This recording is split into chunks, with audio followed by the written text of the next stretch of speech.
নমস্কার বন্ধুরা, 24শে জুলাই শুক্রবার উল্টো রথের দিন আমরা বেরিয়ে পড়লাম ভ্রমণের উদ্দেশ্যে।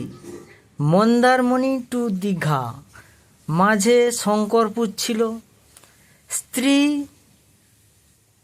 কুট্টুস এবং আমি তিনজন, ঝুমা, কুট্টুস, আমি তিনজন বেরিয়ে পড়লাম সমুদ্রের তীরে তীরে ঘুরে একদম দীঘা চলে যাব।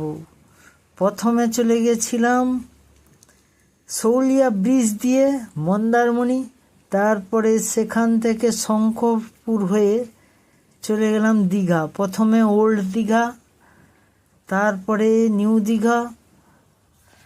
সেখানে অনেক সাইট স্ক্রিন করলাম, সেগুলো পরপর আসবে ভিডিওতে।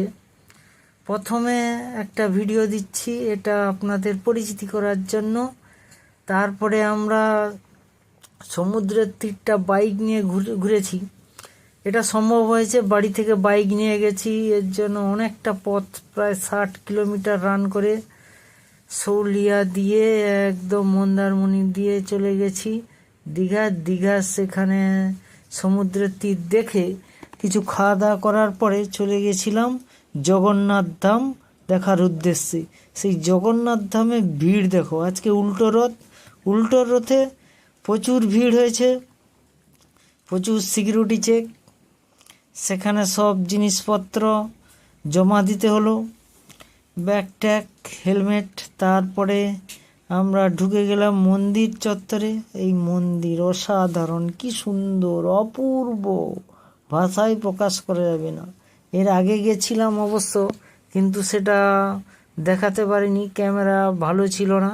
এবার যদি বা ক্যামেরা ভালো, কিন্তু আমার মেয়ের জন্য কিছুই ফটো তোলা হচ্ছে না।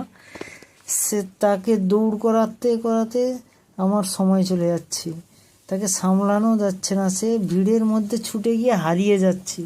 আর অসাধারণ সুন্দর লাইটিং, ক্যামেরাটা ভালো করতে পারিনি, এর পরের বারে গেলে আরও ভালো করে দেখাবো। এখন আপাতত দেখে নিন একটু ছোট্টখাট্ট।